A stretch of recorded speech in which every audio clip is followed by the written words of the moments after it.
Link ഞാൻ ഇട്ടിട്ടുണ്ട്. അപ്പോ എല്ലാവരും അറ്റൻഡൻസ് ഇടുക. ഹരേ കൃഷ്ണ.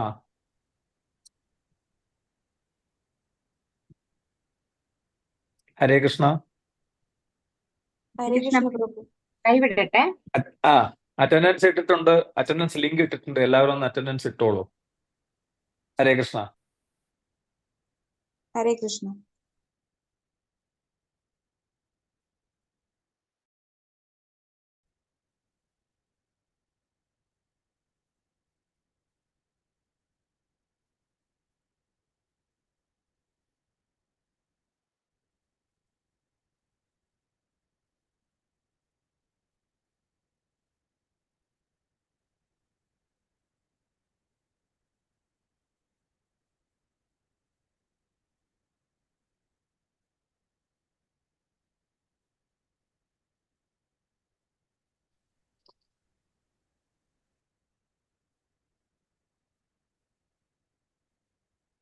ഹരേ കൃഷ്ണ.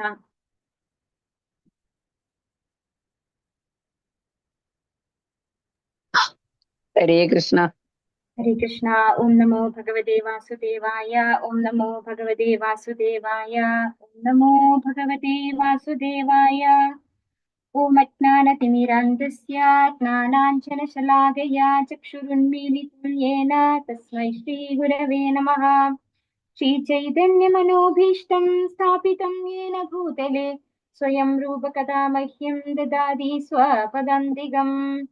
വന്ദേഹം ശ്രീഗുരോ ശ്രീയുതപദകമലം ശ്രീഗുരുൻ വൈഷ്ണവാംശ ശ്രീരൂപം സാഗ്രജാതം സഹഗണ രഘുനാഥാന്വിതം തം സജീവം സാദ്വൈതം സാവധൂതം പരിജനസഹിതം കൃഷ്ണ ചൈതന്യദേവം ശ്രീരാധാ കൃഷ്ണപാദാൻ സഹഗണ ലളിതാ ശ്രീവിശാഖാന്വിതാംശ. നമോ വിഷ്ണുപാദായ കൃഷ്ണപ്രേഷ്ഠായ ഭൂതലേ ശ്രീമതേ ഭക്തിവേദാന്ത സ്വാമിനിധി നാമിനെ. നമസ്തേ സാരസ്വതേ ദേവേ ഗൗരവാണി പ്രചാരിണേ നിർവിശേഷ ശൂന്യവാദി പാശ്ചാത്യദേശതാരിണേ. ഹേ കൃഷ്ണ കരുണാ സിന്ധോ ദീനബന്ധോ ജഗത്പദേ ഗോപേശ ഗോപികാ കാന്ത രാധാ കാന്ത നമോസ്തുതേ. തപ്ത കാഞ്ചന ഗൗരാംഗീ രാധേ വൃന്ദാവനേശ്വരി വൃഷഭാനുസുതേ ദേവി പ്രണമാമി ഹരിപ്രിയേ. വാഞ്ചാകൽപതരുഭ്യശ്ച കൃപാ സിന്ധുഭ്യ ഏവ ച പതിതാനാം പാവനേഭ്യോ വൈഷ്ണവേഭ്യോ നമോ നമഃ. ജയ ശ്രീകൃഷ്ണ ചൈതന്യ പ്രഭു നിത്യാനന്ദ ശ്രീ അദ്വൈത ഗദാധര ശ്രീവാസാദി ഗൗരഭക്തവൃന്ദ. ഹരേ കൃഷ്ണ കൃഷ്ണ കൃഷ്ണ ഹരേ ഹരേ ഹരേ രാമ രാമ രാമ ഹരേ ഹരേ. ഹരേ കൃഷ്ണ. ശ്രീ രാധാ ഗോവിന്ദ് മന്ദിറിന്റെ ഇസ്കോൺ ബാംഗ്ലൂരിന്റെ 18 ദിവസത്തെ ഭഗവത്ഗീത ക്ലാസ്സിലേക്ക് എല്ലാവർക്കും സ്വാഗതം.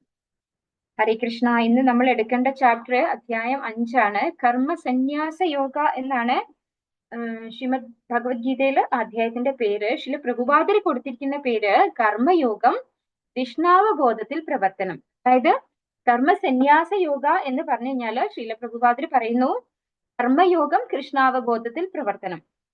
അതായത് നമുക്ക് കർമ്മ സന്യാസ യോഗയുടെ മീനിങ് എടുത്ത് നോക്കിയാൽ യോഗ പറഞ്ഞു ഭഗവാനുമായിട്ട് കണക്ട് ചെയ്യുന്നു. ഇനി കർമ്മസന്യാസ പറഞ്ഞ എന്താണ്? കർമ്മം ത്യജിക്കുക അല്ലെ, കർമ്മം ഇല്ലാതെയാക്കുക. അപ്പൊ കൃഷ്ണാവബോധത്തിൽ പ്രവർത്തനമാണ് കർമ്മം ഇല്ലാതെയാകുന്നതിനേക്കാൾ ശരിയായ മാർഗം എന്ന് ഭഗവാൻ ഈ അധ്യായത്തിലൂടെ നമുക്ക് പറഞ്ഞു തരികയാണ്. അപ്പൊ ഭഗവാൻ ഈ അധ്യായത്തിന് ശ്രീ പ്രഭുപാദർ ഇട്ടിരിക്കുന്ന പേര് കർമ്മയോഗം കൃഷ്ണാവബോധത്തിൽ പ്രവർത്തനം. തുടക്കത്തില് കഴിഞ്ഞ അധ്യായത്തില് കുറച്ച് ചോദ്യം ചോദിച്ചാൽ ഉത്തരം പറയോ? ഹരേ കൃഷ്ണ. ഭഗവാന്റെ പിറവി, ഭഗവാന്റെ അവതാരത്തെ കുറിച്ച് ഭഗവാൻ എങ്ങനെയാ പറഞ്ഞിരിക്കുന്നത്? എങ്ങനെയാ ഭഗവാൻ ഇവിടെ അവതരിക്കുന്നതെന്നാണ് പറഞ്ഞിരിക്കുന്നത്?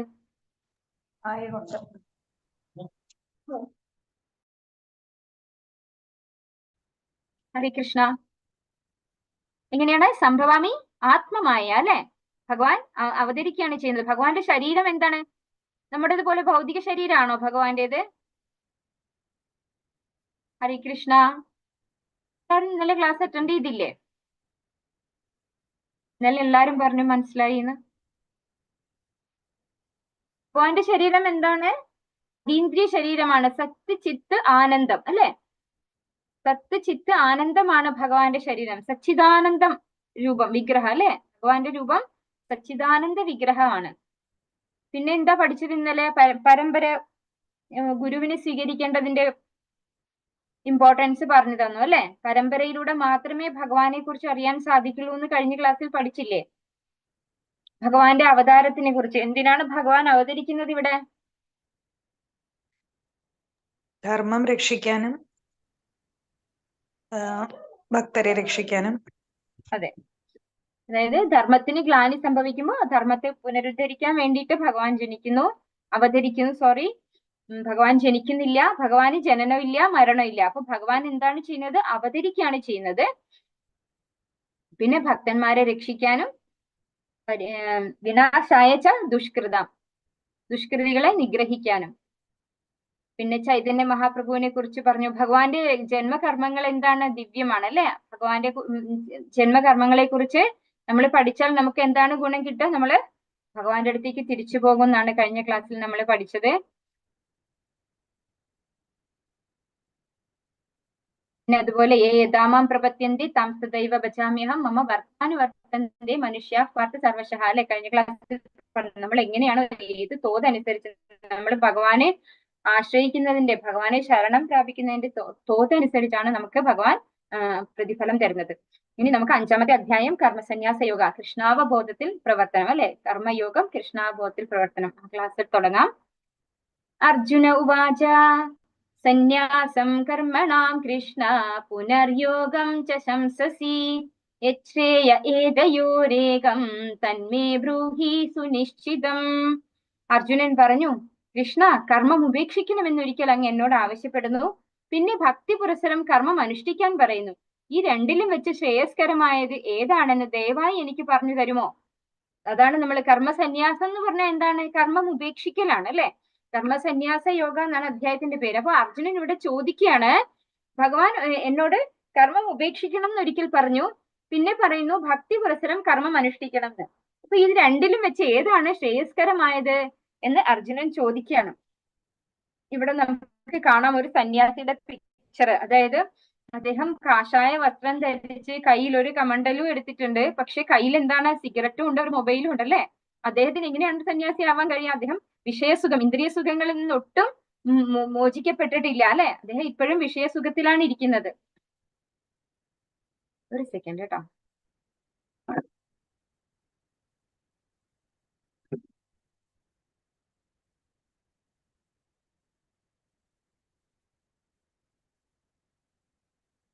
കൃഷ്ണ. അപ്പോ അദ്ദേഹം വിഷയസുഖത്തിന് എവിടെയും മുക്തനായിട്ടില്ല. അദ്ദേഹത്തിന് മൊബൈൽ ഫോണിന്റെ ആവശ്യമുണ്ട്. ഇതൊന്നും ഒരു സന്യാസിക്ക് ആവശ്യമുള്ളതല്ല അല്ലെ. സന്യാസിക്ക് എന്താണ് ആവശ്യമുള്ളത്? ഭഗവാന് മാത്രമേ ആവശ്യമുള്ളൂ. അങ്ങനെയുള്ള ആളിനെയാണ് സന്യാസി എന്ന് പറയുന്നത്. ഇവിടെ ഇദ്ദേഹം ഇന്ദ്രിയസുഖത്തിനകത്ത് നിന്നുകൊണ്ടാണ് അദ്ദേഹം സന്യാസം. അപ്പൊ ഇത് എന്താണ് ശരിക്കും? കർമ്മത്തിൽ നിന്നുള്ള ഒളിച്ചോട്ടം മാത്രമാണ് ഈ സന്യാസം അല്ലെ. ഇത്തരത്തിലുള്ള ആളുകൾ എന്താ ചെയ്യുന്നത്? അയാൾക്ക് കർമ്മം ചെയ്യാൻ, പണിയെടുക്കാൻ വയ്യാത്തത് കൊണ്ട് അതിൽ നിന്ന് ഒഴിഞ്ഞു മാറി നടക്കുക. അതാണ് ഇവരുടെയൊക്കെ സന്യാസം എന്നുള്ളത് കൊണ്ട് അത് ശരിയായ സന്യാസം അല്ല അല്ലെ. ശരിയായ സന്യാസം ആണെങ്കിൽ അവര് ഈ ഇന്ദ്രിയ സുഖങ്ങൾക്കൊന്നും വേണ്ടി ഒന്നും ചെയ്യേണ്ട കാര്യമില്ല. ശ്രീ ഭഗവാനുവാച സന്യാസ കർമ്മയോഗശ്ച നിശ്രേയസകരാവുഭൗ തയോസ്തു കർമ്മ സന്യാസാത് കർമ്മയോഗോ വിശിഷ്യതേ. ശ്രീ ഭഗവാൻ പറഞ്ഞു, കർമ്മപരിത്യാഗവും ഭക്തിയുതമായ കർമ്മവും മുക്തിക്ക് നല്ലത് തന്നെ. എങ്കിലും ഭക്തിയുത സേവന കർമ്മമാണ് കർമ്മത്യാഗത്തെക്കാൾ ഉത്തമം. അപ്പോ ഭഗവാൻ എന്താ പറഞ്ഞത്? കർമ്മ പരിത്യാഗവും ഭക്തിയുതമായ കർമ്മവും മുക്തിക്ക് നല്ലത് തന്നെ. അപ്പോ രണ്ടും മുക്തി മാർഗത്തിലേക്ക് നമ്മളെ നയിക്കും. അതായത് കർമ്മം ചെയ്യാതിരിക്കുന്നതും ഭക്തിയുത കർമ്മം ചെയ്യുന്നതും. പക്ഷേ ഭക്തിയുത സേവന കർമ്മമാണ് കർമ്മത്യാഗത്തെക്കാൾ ഉത്തമം. അതായത് കർമ്മം ഉപേക്ഷിക്കുന്നതിനേക്കാൾ ഉത്തമതാണെന്ന് ഭഗവാൻ ഇവിടെ വ്യക്തമായി അർജുനന് പറഞ്ഞു കൊടുക്കുകയാണ്. ഭഗവാന് വേണ്ടി എങ്ങനെയാണ് സേവനം ചെയ്യാൻ? നമുക്ക് നേരത്തെ നമ്മൾ പഠിച്ചു അല്ലെ. 9 വിധത്തിലുള്ള ചെയ്യാൻ പഠിച്ചു അല്ലെ.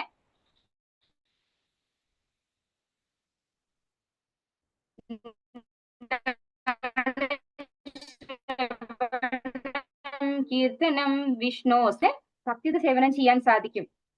അങ്ങനെയുള്ള സേവന കർമ്മമാണ് കർമ്മ പരിത്യാഗത്തെക്കാൾ ശ്രേഷ്ഠമായത്, ഉത്തമമായത് എന്ന് ഭഗവാൻ അർജുനന് പറഞ്ഞു കൊടുക്കുകയാണ്. ഇത് ഒരു ചെറിയ സ്റ്റോറിയാണ്. അതായത് ഈ സ്റ്റോറി നടക്കുന്നത് നമ്മൾ ഭഗവാന്റെ ദ്വാരകാധീശന്റെ നാട്ടിലാണ്, അതായത് ദ്വാരകയിലാണ്. ദ്വാരകയില് ഭഗവാന്റെ കുട്ടികള്, ഭഗവാന്റെ പ്രദ്യുമ്നൻ, അനിരുദ്ധൻ, അങ്ങനെ കുറെ മക്കളുണ്ട് അല്ലെ. ഭഗവാന് 16,108 ഭാര്യമാരിലും ഭഗവാന് 10 മക്കളുണ്ടെന്നാണ് പറയുന്നത്. അപ്പൊ ഭഗവാന് കുറെ മക്കളുണ്ട്. അപ്പൊ അവര് കുട്ടികളായ സമയത്ത് നടന്ന ഒരു കഥയാണിത്. ആ കുട്ടികള് കളിച്ചുകൊണ്ടിരിക്കുമ്പോ, കാട്ടിൽ പോയിട്ടാണ് അവർ കളിക്കുന്നത്. കളിച്ചുകൊണ്ടിരിക്കുമ്പോ അവർക്ക് ദാഹിക്കുന്നു തോന്നി. അടുത്തുള്ളൊരു കിണർ കണ്ടു. അപ്പൊ അവിടെ ചെന്ന് കുറച്ച് വെള്ളം കുടിക്കാന്ന് വിചാരിച്ച് അവർ കിണറിലേക്ക് നോക്കിയപ്പോ കിണറിൽ ഒട്ടും വെള്ളമില്ല. പക്ഷെ അതിനകത്തൊരു വലിയൊരു ജൈജാന്റിക് ആയിട്ടുള്ള ഒരു പല്ലി ഇരിക്കുന്ന. അപ്പൊ ആ പല്ലി അതിനകത്ത് കുടുങ്ങിപ്പോയതാണെന്ന് അവർക്ക് മനസ്സിലായി. അപ്പൊ ആ പല്ലീനെ രക്ഷിക്കാൻ വേണ്ടിയിട്ട് അവർ പലതും ചെയ്തു നോക്കി. അതിനകത്ത് എന്തൊക്കെയോ കയറൊക്കെ ഇട്ടുകൊടുത്തു, പിന്നെ അങ്ങനെയൊക്കെ ഇട്ടുകൊടുത്തിട്ടൊന്നും ആ പല്ലീനെ അവർക്ക് രക്ഷിക്കാൻ കഴിയുന്നില്ല. അവസാനം അവരെന്ത് ചെയ്തു, ഭഗവാന്റെ അടുത്തേക്ക് തന്നെ പോയി, ദ്വാരകാധീശന്റെ അടുത്തേക്ക് തന്നെ പോയിട്ട് പറഞ്ഞു, അവിടെ ഒരു വലിയ പല്ലിയുണ്ട്, കിണറ്റിൽ വീണ് കിടക്കുന്നു, അതിനെങ്ങനെയാ രക്ഷിക്കുക എന്ന് പറഞ്ഞ് ചോദിച്ചു. അപ്പോ ഭഗവാൻ അവിടെ വന്നു. ഭഗവാൻ വന്നിട്ട്, അപ്പൊ നമ്മളൊരു ബുദ്ധിമുട്ടിൽ വരുമ്പോ ശരിക്കും പറഞ്ഞാൽ ആരെ ആശ്രയിക്കേണ്ടത്? ഭഗവാനെ തന്നെയാണ് ആശ്രയിക്കേണ്ടത് അല്ലെ. അപ്പൊ ഭഗവാൻ അവിടെ വന്നപ്പോ ആ പല്ലീനെ എടുത്ത് പുറത്തേക്ക് ഇട്ടു. അപ്പോ ഇതിന്റെ പിന്നിലൊരു സ്റ്റോറി ഉണ്ട്. ഈ പല്ലി എന്ന് പറയുന്നത് നൃഗരാജാവാണ്. നൃഗരാജാവ് എന്ന് പറഞ്ഞിട്ടുള്ള ഒരു നല്ല ഒരു എന്താ പറയാ, യജ്ഞങ്ങളും ദാനങ്ങളും ഒക്കെ നടത്തുന്ന ഒരു നല്ല ധർമ്മിഷ്ഠനായിട്ടുള്ള ഒരു രാജാവായിരുന്നു അദ്ദേഹം. അപ്പോ ആ രാജാവ് എല്ലാ സമയത്തും ഈ ഒരുപാട് പശുക്കളെ ബ്രാഹ്മണർക്ക് ദാനം ചെയ്യുമായിരുന്നു. അങ്ങനെ ഒരു തവണ അദ്ദേഹം 100ഓളം പശുക്കളെ, 100ഓ 1000ഓ ഒരുപാട് പശുക്കളെ ഒരു ബ്രാഹ്മണന് ദാനം ചെയ്തു. ആ ബ്രാഹ്മണൻ ദാനം ചെയ്ത പശുവിൽ ഒരു പശു ആ ആലയിൽ തന്നെ, അവരുടെ തൊഴുത്തിൽ തന്നെ ഒഴിഞ്ഞുപോയി. അതായത് തിരിച്ചു മടങ്ങി വരികയുണ്ടായി. അപ്പൊ അത് ആരറിഞ്ഞില്ല? ഈ രാജാവ് അറിഞ്ഞില്ല. പിന്നെ വേറൊരു ബ്രാഹ്മണനും ഇതുപോലെ പശുദാനം നടത്തി. ഈ പശുദാനം നടത്തിയതിനകത്ത് ഈ പഴയ ബ്രാഹ്മണന് ദാനം ചെയ്ത ഒരു പശു തിരിച്ചു വന്നു എന്ന് പറഞ്ഞിട്ടുള്ള ആ ഒരു പശു ഈ രണ്ടാമത് ദാനം ചെയ്ത ആളിന്റെ ദാനം ചെയ്തതിനകത്ത് പെട്ടു. അപ്പോ ആദ്യം ദാനം ചെയ്ത ആള് വന്നിട്ട് പറഞ്ഞു, എനിക്ക് തന്നതിനകത്ത് ഒരെണ്ണം കുറവുണ്ട്, അത് ഈ പശുവാണ്, എനിക്ക് ആ പശുവിനെ വേണം പറഞ്ഞു. അപ്പൊ രണ്ടാമത് ദാനം ചെയ്ത ആള് പറഞ്ഞു, അല്ല, ഇത് എനിക്ക് ദാനം തന്ന പശുവാണ്, ഇത് എന്റെ പശുവാണ്. അപ്പോ ഇവർ തമ്മിൽ തർക്കമായപ്പോ എന്നാൽ ആ പശുവിന് പകരം വേറൊരു പശുവിനെ തരാമെന്ന് പറഞ്ഞപ്പോ ഇതാരും ഉൾക്കൊള്ളുന്നില്ല. എല്ലാവർക്കും ആ ഒറ്റ പശു തന്നെ വേണം. ആ ഒരു പശുവിനെ ചൊല്ലിയായി വഴക്ക്. അവസാനം അദ്ദേഹത്തിന് എന്താ ശാപം കിട്ടുക ചെയ്തത്. അതായത് ഇത്രയും ദാനധർമ്മങ്ങൾ ചെയ്തിട്ടും അദ്ദേഹത്തിന് ഒരു പിഴ പറ്റിപ്പോയി അതിനകത്ത്, ചെറിയൊരു അശ്രദ്ധ. അതായത് അദ്ദേഹത്തിന്റെ അശ്രദ്ധയാണത്. അദ്ദേഹം ദാനം ചെയ്ത പശുവിനെ മറ്റൊരാൾക്ക് ദാനം ചെയ്തത് അദ്ദേഹത്തിന്റെ അശ്രദ്ധയാണ് എന്ന് പറഞ്ഞാണ് അയാൾക്ക് കിട്ടിയ ശാപമാണ് ഈ പല്ലിയായിട്ട് ഇവിടെ വന്ന് കിടക്കേണ്ടി വന്നതും. പിന്നെ ഭഗവാന്റെ കൈകൊണ്ട് സ്പർശിക്കുമ്പോൾ മോചനം കിട്ടും എന്നുള്ള ഒരു ശാപമുക്തിയും കിട്ടി. അങ്ങനെയാണ് ഭഗവാൻ ഇവിടെ വന്ന് ആ പല്ലീനെ ടച്ച് ചെയ്തപ്പോ ആ പല്ലി മൃഗരാജാവായി ഭഗവാന്റെ ലോകത്തിലേക്ക്. അദ്ദേഹം ഒരുപാട് പുണ്യകർമ്മങ്ങൾ ചെയ്താണ്. അപ്പൊ നമ്മളൊക്കെ പറഞ്ഞു തരികയാണ്, നമ്മൾ യജ്ഞങ്ങളും ദാനങ്ങളും തപസ്സുകളും ഒക്കെ ഒരുപാട് ചെയ്താലും അതിലെന്താണ്, ഒരു ചെറിയ പിഴവ് സംഭവിച്ചു പോയാൽ അതിന് ഒരുപാട് റിസൾട്ടാണ് നമുക്ക് അനുഭവിക്കേണ്ടി വരിക. പക്ഷേ ഭക്തിയുത സേവനമാണ് നമ്മൾ ചെയ്യുന്നത്. ഈ യജ്ഞങ്ങളും ദാനങ്ങളും അല്ലാതെ, അതൊക്കെ എന്താണ്, പുണ്യപ്രവൃത്തിയാണ് അല്ലെ.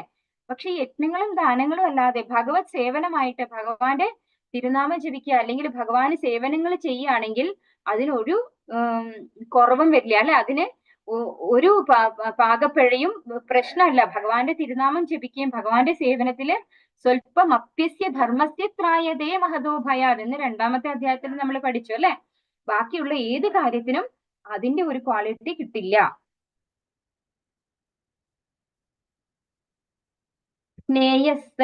സന്യാസി യോ നദ്വേഷ്ടി ന കാംക്ഷതി നിർദ്വന്ദ്വോ ഹി മഹാബാഹോ സുഖം ബന്ധാത് പ്രമുച്യതേ.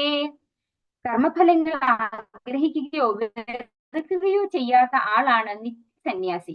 മഹാബാഹുവായ അർജുന, അയാൾ ദ്വന്ദ്വങ്ങളിൽ നിന്ന് ഒഴിഞ്ഞ് എളുപ്പത്തിൽ ഭൗതിക ബന്ധനത്തിൽ നിന്ന് മുക്തനാകുന്നതോടൊപ്പം മോക്ഷം അടയുകയും ചെയ്യുന്നു. അപ്പോ ഇവിടെ എന്താണ് ഭഗവാൻ പറഞ്ഞു തരുന്നത്? ആരാണ് സന്യാസി അല്ലെ? സ്നേയസ നിത്യസന്യാസി. ആരാണ് നിത്യസന്യാസി? കർമ്മഫലങ്ങൾ ആഗ്രഹിക്കുകയോ വെറുക്കുകയോ ചെയ്യാത്ത ആളാണ് നിത്യസന്യാസി. അല്ലാണ്ട് ഒരു കർമ്മവും ചെയ്യാണ്ടിരിക്കുന്ന ആളല്ല സന്യാസി എന്ന് ഭഗവാൻ പറയുന്നത്. അതായത് കർമ്മഫലങ്ങൾ ആഗ്രഹിച്ച് നമ്മളിപ്പോ എന്തെങ്കിലും ഒന്ന് ചെയ്യണം എന്ന് ആഗ്രഹിക്കുകയോ അല്ലെങ്കിൽ അത് എന്തെങ്കിലും ഒരു ചെയ്യാൻ ഒരു കർമ്മം നമ്മൾ ഏൽപ്പിച്ചു കഴിഞ്ഞാൽ, അയ്യോ ഞാൻ സന്യാസിയാണ്, എനിക്ക് ഇതൊന്നും ഇഷ്ടമല്ല, എനിക്ക് ഇതൊന്നും ചെയ്യണ്ട എന്ന് പറഞ്ഞ് അതിൽ നിന്ന് ഒഴിഞ്ഞു മാറി നിൽക്കുന്നയാളും അല്ല ആര് സന്യാസി പറയുന്നത്. മഹാബാഹുവായ അർജുന, അയാൾ ദ്വന്ദ്വങ്ങളിൽ നിന്നൊഴിഞ്ഞ് എളുപ്പത്തിൽ ഭൗതിക ബന്ധനത്തിൽ നിന്ന് മുക്തനാകുന്നതോടൊപ്പം മോക്ഷമടയുകയും ചെയ്യുന്നു. അപ്പോ ദ്വന്ദ്വങ്ങൾ എന്ന് പറഞ്ഞാൽ എന്താണ്? സുഖദുഃഖം, അതുപോലെ സന്തോഷം, സന്താപം, ഇതൊക്കെ അനുഭവിക്കുന്നത് അല്ലെ. അപ്പൊ അയാൾ ദ്വന്ദ്വങ്ങളിൽ നിന്നൊഴിഞ്ഞ് എളുപ്പത്തിൽ ഭൗതിക ബന്ധനത്തിൽ നിന്ന് മുക്തനാകുന്നതോടൊപ്പം മോക്ഷം അടയുകയും ചെയ്യുന്നു. അതായത് കർമ്മഫലങ്ങൾ ആഗ്രഹിക്കുകയോ വെറുക്കുകയോ ചെയ്യാത്ത ഒരു നിത്യസന്യാസി. അങ്ങനെയുള്ള ആ സന്യാസി ദ്വന്ദ്വങ്ങളിൽ നിന്നൊഴിഞ്ഞ്, അയാൾക്ക് സുഖവും പ്രശ്നമില്ല, ദുഃഖവും പ്രശ്നമില്ല, സന്തോഷവും പ്രശ്നമില്ല, സങ്കടങ്ങളും പ്രശ്നമില്ല അല്ലെ, വേദനയോ കഷ്ടപ്പാടോ എന്തും അയാള് എങ്ങനെയാ കാണുക? സമമായിട്ട് കാണും അല്ലെ. സന്തോഷം വരുമ്പോ അധികം സന്തോഷിക്കാനും ഇരിക്കില്ല, സങ്കടം വരുമ്പോ ഒരുപാട് കരഞ്ഞ് ദുഃഖിച്ച് അങ്ങനെ താഴ്ന്നു പോവുകയില്ല. അപ്പൊ അങ്ങനെ എല്ലാറ്റിനെയും സമഭാവനയിൽ കാണുന്ന, എന്നാൽ കർമ്മഫലങ്ങൾ ആഗ്രഹിക്കുകയോ വെറുക്കുകയോ ചെയ്യാത്ത, അതായത് കിട്ടിയാൽ നല്ലത്, ഭഗവാന്റെ പ്രസാദം, കിട്ടിയില്ലെങ്കിൽ കുഴപ്പമില്ല എന്ന രീതിയിലുള്ള അങ്ങനെയുള്ള നിത്യസന്യാസി എളുപ്പത്തിൽ ദ്വന്ദ്വങ്ങളിൽ നിന്നൊഴിഞ്ഞ് ഭൗതിക ബന്ധനത്തിൽ നിന്ന് മുക്തനാകുന്നു, ഒപ്പം മോക്ഷവും ലഭിക്കുന്നു. അദ്ദേഹത്തിന് മോക്ഷവും ലഭിക്കുന്നു എന്ന് ഭഗവാൻ പറയാണ്. യോഗയുക്തോ മുനിർബ്രഹ്മ ചിരേണാധിഗച്ഛതി. കേൾക്കുന്നില്ലേ? ഇന്റർനെറ്റ്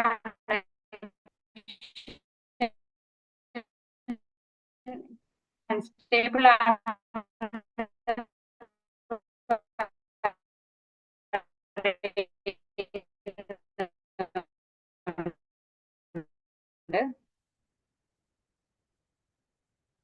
കേൾക്കുന്നുണ്ടല്ലോ അല്ലെ?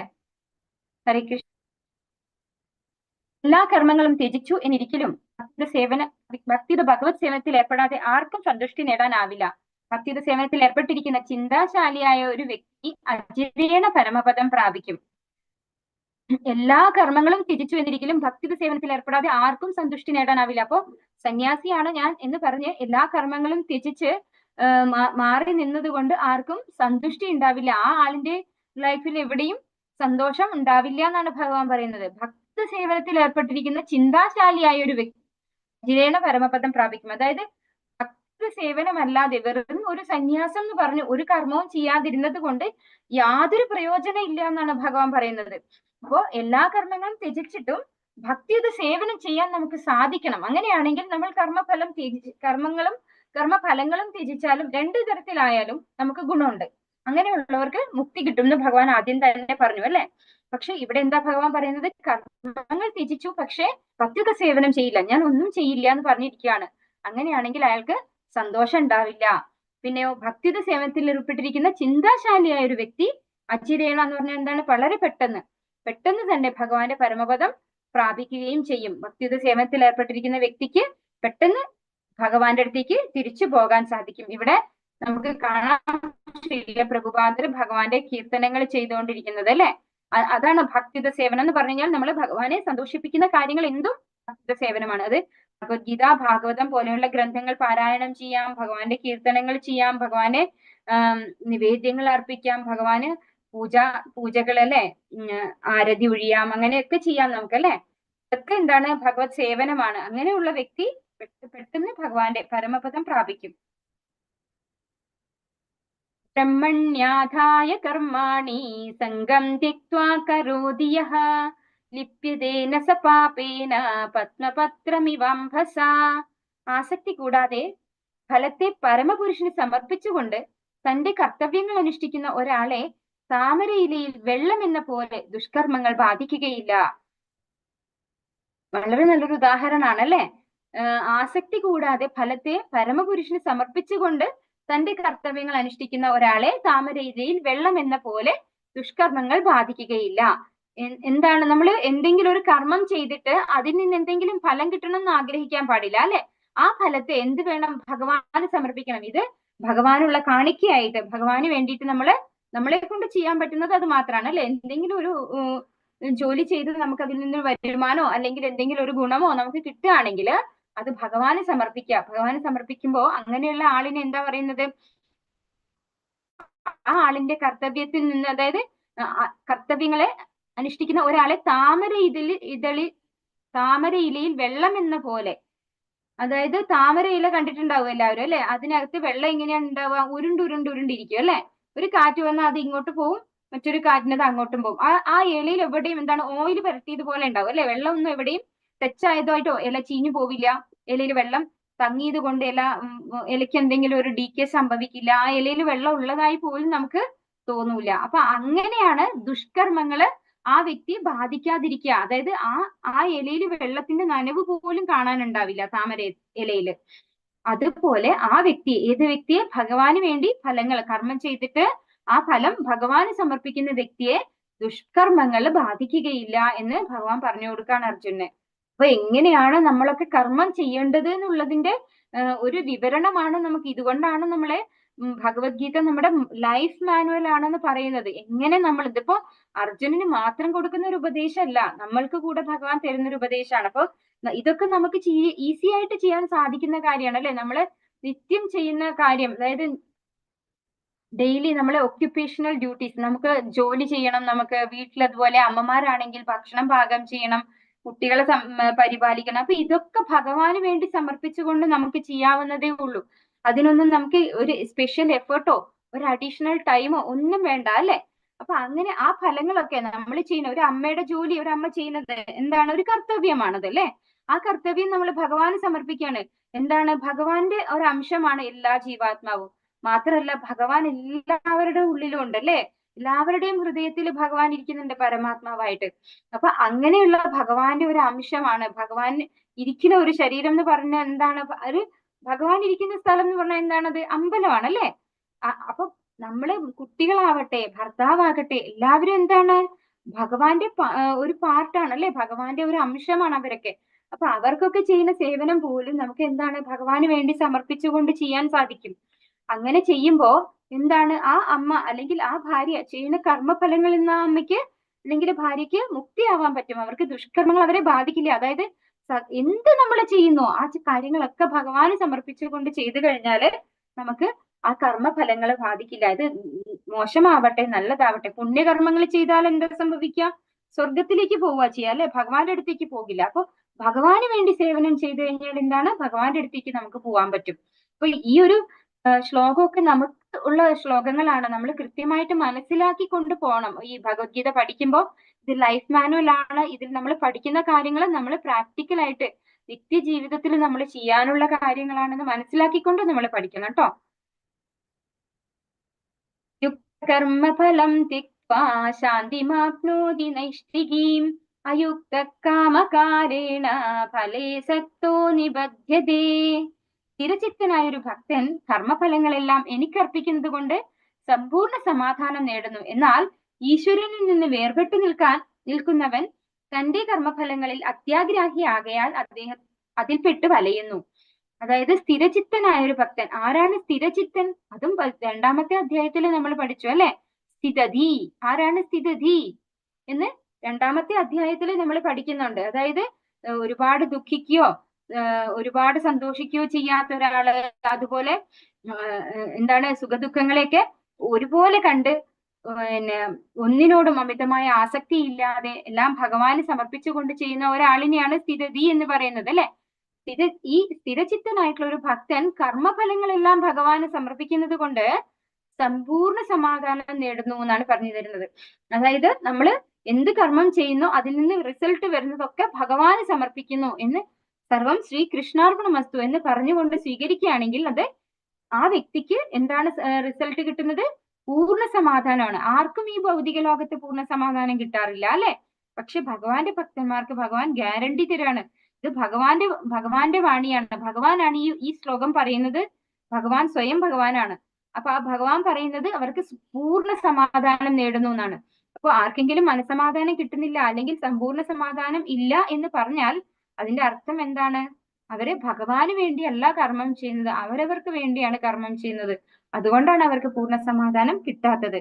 എന്നാൽ ഈശ്വരനിൽ നിന്ന് വേർപെട്ടു നിൽക്കുന്നവൻ തന്റെ കർമ്മഫലങ്ങളിൽ അത്യാഗ്രഹിയാകിയാൽ അതിൽപ്പെട്ട് വലയുന്നു. അതായത് ഭഗവാനെ ഇഗ്നോർ ചെയ്തിട്ട്, ഭഗവാനെ ഭഗവാൻ അത് എപ്പോഴെങ്കിലും നമുക്ക് അമ്പലത്തിൽ പോയി നമ്മൾ ഹുണ്ടിയിൽ പൈസ ഇടുന്നുണ്ട്, അത് മതി, അത്ര മതി എന്ന് പറഞ്ഞ് ഭഗവാനെ ഒട്ടും ശ്രദ്ധിക്കാതെ സ്വന്തം കർമ്മങ്ങളുടെ ഒക്കെ റിസൾട്ട് എനിക്ക് വേണം, എനിക്ക് ഇനിയും സമ്പാദിക്കണം, എനിക്ക് വലിയ വീട് വാങ്ങണം, ഇനി വലിയ വീടുള്ളവൻ അതിലും വലിയ വീടാക്കണം, അല്ലെങ്കിൽ വലിയ കാർ വേണം, അല്ലെങ്കിൽ ഒരുപാട് കാർ അല്ലെ, നമ്പർ ഓഫ് കാർസ് അങ്ങനെ വേണം, എങ്ങനെയൊക്കെ ആഗ്രഹിക്കുന്ന അവരെന്താണ് അത്യാഗ്രഹികളാണ് അല്ലെ, അവര് കർമ്മഫലങ്ങളിൽ അത്യാഗ്രഹികളായകയാൽ അതിൽപ്പെട്ട് വലയുന്നു എന്നാണ് പറയുന്നത്. പിന്നെയും പിന്നെയും ആഗ്രഹങ്ങളുടെ ഒരു കൂമ്പാരമാണ് അല്ലെ.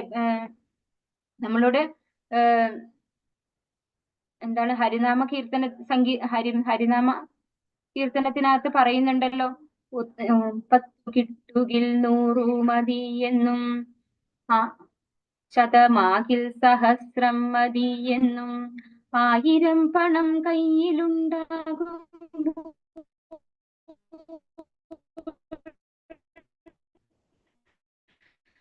ആയുധമാകിൽ ആശ്ചര്യമെന്നതും ആയേറുന്നു നാൾക്കുനാൾ അല്ലെ. അപ്പൊ എങ്ങനെയാണ് അയാൾ അത്യാഗ്രഹിയാണെന്ന് പറയുന്നത്? അതുകൊണ്ടാണ് അയാൾക്ക് എത്ര ആഗ്രഹങ്ങൾ ഉണ്ടായാലും പിന്നെയും പിന്നെയും അത് കൂടി കൂടി വരികയെ ചെയ്യുള്ളൂ അവര്. അതുകൊണ്ടാണ് അതിൽപ്പെട്ട് വലയുന്നു എന്ന് പറയുന്നത്. ന കർമാണി ലോകസ്യ സൃജതി പ്രഭുഃ ന കർമ്മഫല സംയോഗം സ്വഭാവസ്തു പ്രവർത്തതേ. ശരീരസ്ഥനായ ആത്മാവ് തന്റെ ശരീരമാകുന്ന പുരത്തിന്റെ ഉടമസ്ഥൻ കർമ്മങ്ങൾ ഉണ്ടാക്കുന്നില്ല, കർമ്മം ചെയ്യാൻ പ്രേരിപ്പിക്കുന്നില്ല, കർമ്മഫലങ്ങൾ ഉണ്ടാക്കുന്നതുമില്ല. പ്രകൃതിയിലെ ത്രിഗുണങ്ങളാണ് ഇവയ്ക്കെല്ലാം കാരണം. ഇവിടെ എന്താ ഭഗവാൻ പറഞ്ഞു തരുന്നത്? നമ്മുടെ ആത്മാവ് തന്റെ ശരീരമാകുന്ന പുരത്തിന്റെ ഉടമസ്ഥൻ, അതായത് ഈ ശരീരത്തിന്റെ ഉടമസ്ഥനാണ് ആത്മാവ് എന്ന് പറയുന്നത്. എന്തുകൊണ്ടാണ്? ആത്മാവില്ലെങ്കിൽ ശരീരം എന്താണ്? ഒരു ജഡവസ്തുവാണ് അല്ലെ.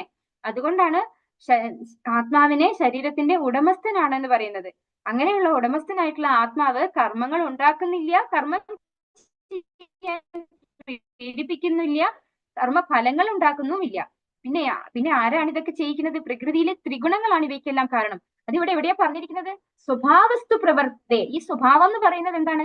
നമ്മൾ ഓരോ ത്രിഗുണങ്ങളിലും പെട്ടിട്ട് ആ ത്രിഗുണങ്ങൾ ഏത് ത്രിഗുണത്തിലാണോ നമ്മുടെ ഇപ്പൊ ഉള്ളത് അതിനനുസരിച്ചായിരിക്കും നമ്മുടെ സ്വഭാവം എന്ന് പറയുന്നത്. അപ്പൊ ഈ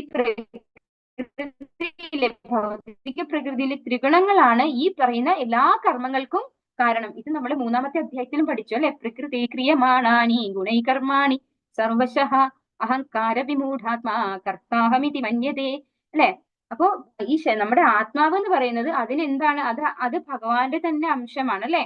അതിനൊന്നും ആവശ്യമില്ല, അതിന് ഒരു കർമ്മങ്ങളുടെയും ആവശ്യമില്ല അല്ലെ. ഒരു കർമ്മങ്ങളും ചെയ്യാൻ അതിനൊരു സുഖഭോഗം ആസ്വദിക്കാൻ കഴിയില്ല. സുഖങ്ങളൊക്കെ ആരാണ് ആസ്വദിക്കുന്നത്? ഇന്ദ്രിയങ്ങളാണ് അല്ലെ. അത് ആത്മാവല്ല ചെയ്യുന്നത്. അപ്പൊ കർമ്മഫലങ്ങൾ ഉണ്ടാവുന്നത് എങ്ങനെയാണ്? കർമ്മങ്ങളും കർമ്മഫലങ്ങളും പ്രകൃതിയിലെ ത്രിഗുണങ്ങളിലാണ് ഇരിക്കുന്നത്. അതിൽ ഏത് ഗുണത്തിലാണോ നമ്മൾ ഉള്ളത് അതിനനുസരിച്ചായിരിക്കും നമ്മുടെ കർമ്മങ്ങൾ, ആ കർമ്മത്തിനനുസരിച്ചായിരിക്കും കർമ്മത്തിന്റെ ഫലങ്ങൾ. പക്ഷെ ഇതൊക്കെ ആണെങ്കിൽ പോലും ഭഗവാന് സമർപ്പിച്ചു കഴിഞ്ഞാൽ അതിന് ആ റിസൾട്ട് നമ്മളെ ബാധിക്കുകയില്ല.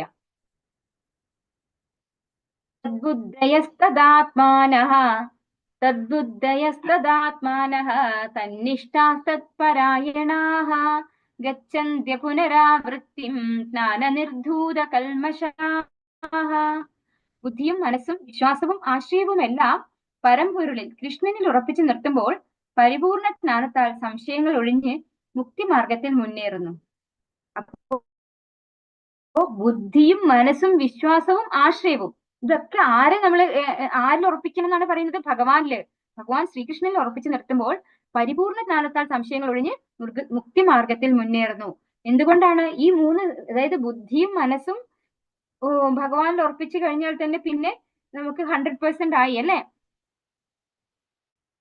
പിന്നെ ഭഗവാനാണ് ആശ്രയം. ഭഗവാൻ എന്താണ്? രക്ഷിഷ്യതീതി വിശ്വാസം, അതായത് ഭഗവാൻ എന്നെ രക്ഷിക്കും എന്നുള്ള അടിയുറച്ച വിശ്വാസവും അത് ഉള്ളവർക്ക് എന്താണ്? അവർക്ക് പരിപൂർണ്ണ ജ്ഞാനം ഉണ്ടാവും അല്ലെ. പരിപൂർണ്ണ ജ്ഞാനം എന്ന് പറഞ്ഞാൽ എന്താണ്? ഭഗവാനാണ് എല്ലാം അല്ലെ. ഭഗവാന്റെ സേവനമാണ്. സവൈ പുംസാം പരോധർമ്മോ യഥോ ഭക്തിരതോക്ഷജേ അഹൈതുകി അപ്രതിഹത യയാത്മാ സുപ്രസീദതി എന്ന് ഭാഗവതം പറയുന്നു. അതായത് ഏതൊരു മനുഷ്യന്റെയും ആത്യന്തികമായിട്ടുള്ള ഒരേ ഒരു ധർമ്മം അതെന്ന് പറയുന്നത് അധോക്ഷജനായിട്ടുള്ള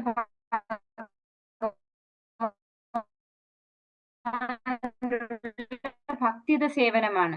യഥോ ഭക്തിർ അധോക്ഷജേ. അത് ഭാഗവതമാണ് ഈ പറഞ്ഞത്. അപ്പോ അതാണ് യഥാർത്ഥത്തിൽ നമ്മുടെയൊക്കെ യഥാർത്ഥ ധർമ്മം. അപ്പൊ അത് മനസ്സിലാക്കി കഴിഞ്ഞാൽ എന്താണ്, പിന്നെ പൂർണ്ണജ്ഞാനമായി അല്ലേ. അത് ഭഗവാന് നമ്മളെ സമർപ്പിക്കലാണ് നമ്മുടെ ജോലി എന്ന് തിരിച്ചറിയുന്നത് വരെ നമുക്ക് ഈ ഭൗതിക ലോകത്ത് എന്തിന്റെ ആവശ്യമുള്ളൂ, പല പല കർമ്മങ്ങളുടെ ആവശ്യമുള്ളൂ. അത് കഴിഞ്ഞു കഴിഞ്ഞാൽ പിന്നെ എല്ലാ കർമ്മങ്ങളും ഭഗവാന് സമർപ്പിക്കുക, ഭഗവാന്റെ സേവനങ്ങൾ ചെയ്യുക. അങ്ങനെയുള്ളയാള് സംശയങ്ങളിൽ നിന്ന് ഒഴിഞ്ഞ് സംശയങ്ങളൊക്കെ മാറി മുക്തി മാർഗത്തിൽ മുന്നേറുന്നു. അവർക്ക് മുക്തി ഉറപ്പായിട്ട് കിട്ടും. മുക്തി എന്ന് പറയുന്നത് വളരെ ചെറിയൊരു കാര്യമാണ് കേട്ടോ.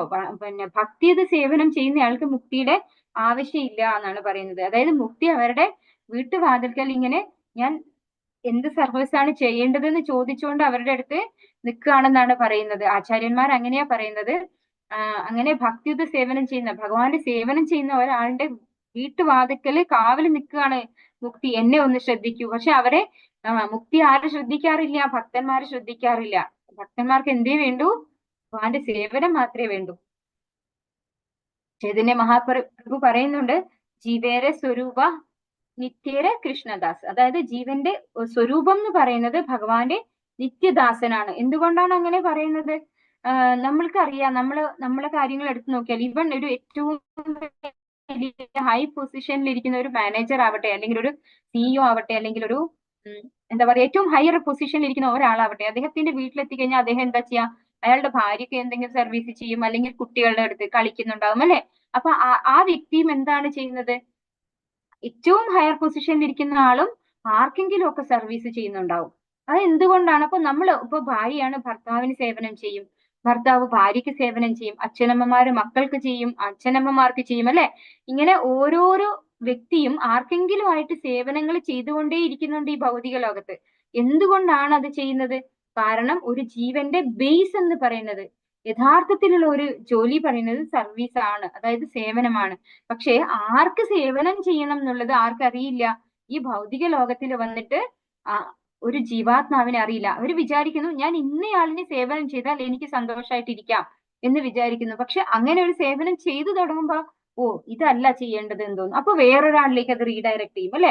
പക്ഷെ ആരൊക്കാർക്ക് വേണ്ടി സേവനം ചെയ്താലും എന്താണ്, എല്ലാ വ്യക്തികളിൽ നിന്നും നമുക്കൊരു കയ്പുണ്ടാവാം, അല്ലെങ്കിൽ ചിലപ്പോൾ ഇല്ലാതിരിക്കാം. പക്ഷെ എന്നാലും യഥാർത്ഥത്തിൽ സേവനം ചെയ്യേണ്ടത് ആ വ്യക്തിനെ അല്ല, ആരെയാണ് സേവനം ചെയ്യേണ്ടത്, ഭഗവാനെയാണ് സേവനം ചെയ്യേണ്ടതെന്ന് അറിഞ്ഞുകൂടാ. സേവനം എന്ന് പറയുന്നത് നമ്മുടെ ഒരു സ്വഭാവം, അതായത് ജീവന്റെ ഒരു സ്വഭാവമാണ്, അതായത് ബേസ് ആയിട്ടുള്ള സ്വഭാവം, യഥാർത്ഥമായിട്ടുള്ള സ്വഭാവമാണ്. അതുകൊണ്ടാണ് അത് സേവനം ചെയ്തുകൊണ്ടിരിക്കുന്നത്. ഇത് നമ്മൾ പഠിച്ചു കഴിഞ്ഞു. എന്താണിത്? ബ്രഹ്മൻ, പരമാത്മാവ്, ഭഗവാൻ അല്ലെ. ബ്രഹ്മൻ എന്ന തലത്തിൽ ആരാണ് ഭഗവാനെ ആരാധിക്കുന്നത്? വേദ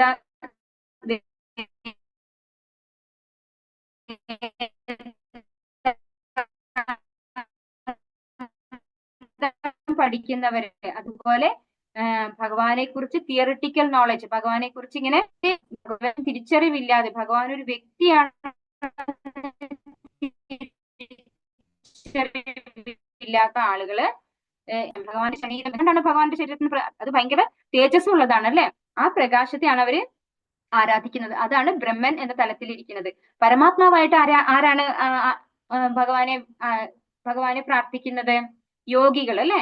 ഭഗവാന് തപസ് ചെയ്യുകയും ധ്യാനം ചെയ്യുകയും ഒക്കെ ചെയ്യുന്ന യോഗികള് പരമാത്മാവ് വരെ അത്രേ അറിയുള്ളൂ. എല്ലാവരുടെ ഉള്ളിലും പരമാത്മാവായിട്ട് ഇരിക്കുന്ന ഭഗവാനാണ് യഥാർത്ഥത്തിൽ ഏറ്റവും ടോപ്പിലുള്ള ഭഗവാൻ എന്നാണ് അവർ കരുതുന്നത്. പക്ഷെ ശ്യാമവർണ്ണത്തിലുള്ള ഈ ദ്വിഭുജനായിട്ടുള്ള ഭഗവാൻ ശ്രീകൃഷ്ണനാണ്, ഗോലോക വൃന്ദാവനത്തിലുള്ള ഭഗവാനാണ് ഏറ്റവും ടോപ്പിലിരിക്കുന്ന, അതായത് അൾട്ടിമേറ്റ് കൺട്രോളർ ആയിട്ടുള്ള, ഈ പ്രപഞ്ചത്തെ മുഴുവൻ നിയന്ത്രിക്കുന്ന ഭഗവാൻ എന്ന് പറയുന്നത് ശ്രീകൃഷ്ണനാണെന്ന് ആർക്കാണ് മനസ്സിലാവുള്ളൂ? ഭഗവാന്റെ ആത്മഭക്തന്മാർക്ക് അല്ലെ. ഭഗവാനാണ് എന്ന വ്യക്തിഗത രൂപത്തിൽ ആരാധിക്കുന്ന, ഭഗവാനെ ആരാധിക്കുന്ന ഭഗവാന്റെ ഭക്തന്മാർക്ക് മാത്രമേ ശ്യാമസുന്ദരനായിട്ടുള്ള ഭഗവാനെ കിട്ടുള്ളൂ എന്ന് ഭഗവാൻ ഭഗവത്ഗീതയിലൂടെ തന്നെ പറയുന്നുണ്ട്.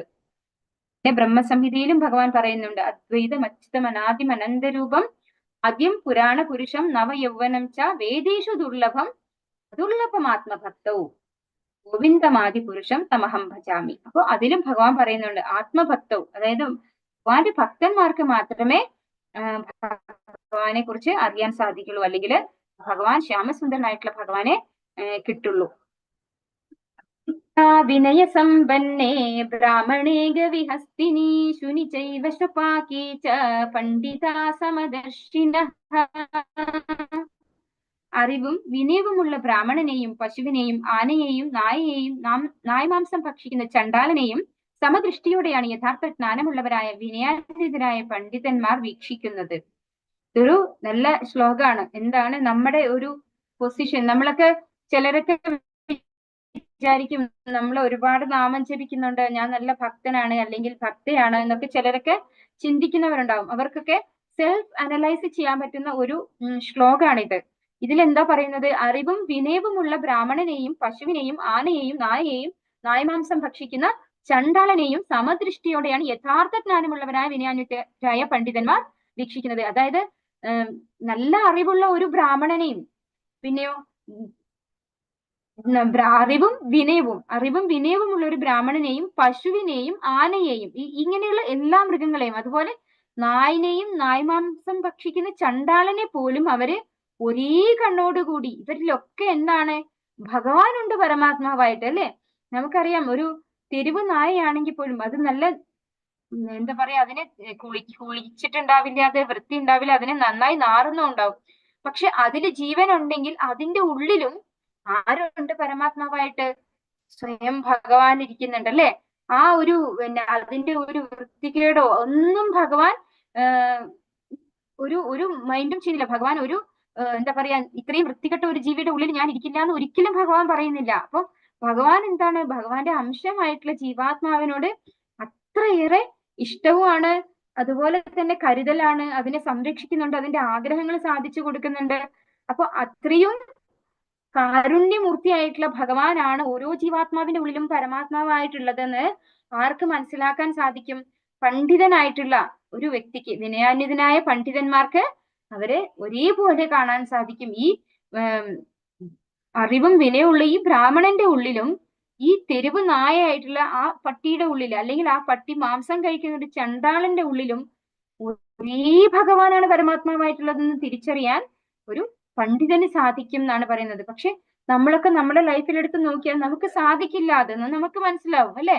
അപ്പോഴാണ് നമുക്ക് മനസ്സിലാവുക നമ്മള് ഇത്രയൊന്നും വലിയൊരു ഭക്തനൊന്നും ആയിട്ടില്ല. നമുക്ക് നമ്മളെ സെൽഫ് അനലൈസ് ചെയ്യാൻ പറ്റിയ ഒരു ശ്ലോകാണിത്. പ്രഹൃഷ്യേത് പ്രിയം പ്രാപ്യ നോ ദ്വിജേത് പ്രാപ്യ ചാപ്രിയം സ്ഥിരബുദ്ധിരസമ്മൂഢോ ബ്രഹ്മവിദ് ബ്രഹ്മണി സ്ഥിതഃ. ആനന്ദത്തിൽ ആഹ്ലാദിക്കുകയോ ആനന്ദകരമല്ലാത്തവയിൽ ദുഃഖാവിഷ്ടനാവുകയോ ചെയ്യുന്ന ജ്ഞാനിയായി ജീവിക്കുന്നവൻ ഭൗതിക അതീതൻ തന്നെ. അപ്പോ ഭൗതിക അതീതൻ, എന്താണ് ഭൗതിക അതീതൻ എന്ന് പറഞ്ഞു കഴിഞ്ഞാല് അദ്ദേഹം ആത്മാവിന്റെ തലത്തിലാണ്, അല്ലെ? ആത്മീയ ലോകത്താണ് ഇരിക്കുന്നത്. ഭൗതിക അതീതൻ എന്ന് പറഞ്ഞു കഴിഞ്ഞാൽ ഈ ഭൗതിക ലോകത്തല്ല അയാളുള്ളത്. എങ്ങനെയുള്ളയാള്? ആനന്ദത്തിൽ ആഹ്ലാദിക്കുകയോ ആനന്ദകരമല്ലാത്തവയിൽ ദുഃഖാവിഷ്ടനാവുകയോ ചെയ്യാതെ സ്ഥിരബുദ്ധിയോടെ. ഇവിടെയും പ്രയോഗിച്ചു സ്ഥിരബുദ്ധിയോടെ, അല്ലെ? അപ്പൊ സ്ഥിരബുദ്ധിയുള്ള ആളിന്റെ പ്രത്യേകത എന്താണ്? അയാൾ ആനന്ദത്തിൽ ആഹ്ലാദിക്കുന്നില്ല, ദുഃഖം അല്ലെങ്കിൽ ആനന്ദകരമല്ലാത്ത കാര്യങ്ങളിൽ ദുഃഖിക്കുന്നുമില്ല. അങ്ങനെയുള്ള ആളിനാണ് സ്ഥിരബുദ്ധി എന്ന് പറയുന്നത്. അങ്ങനെയുള്ള ആള് അസംഭ്രാന്തനായി, അയാൾക്ക് സംഭ്രാന്തിയില്ല, ദൈവശാസ്ത്രജ്ഞാനിയായി ജീവിക്കുന്നവൻ, ഭഗവാനെ കുറിച്ച് അറിവുള്ളവനാണ് അയാൾ. അങ്ങനെയുള്ളയാള് ഭൗതികാതീതൻ. ആ വ്യക്തി ഇവിടെയല്ല ജീവിക്കുന്നത്. അവരെവിടെയാ ജീവിക്കുന്നത്? അവർ ആധ്യാത്മിക ലോകത്ത്, ഭഗവാന്റെ ലോകത്ത് തന്നെയാണ് അവർ ജീവിക്കുന്നത്. അവർ ഈ ഭൗതിക ലോകത്താണ് ഉള്ളതെങ്കിൽ പോലും അവര് മനസ്സുകൊണ്ട് എവിടെയാണ്? ഭഗവാന്റെ അടുത്താണുള്ളത്. കാരണം ഈ ഭൗതിക ലോകത്തില്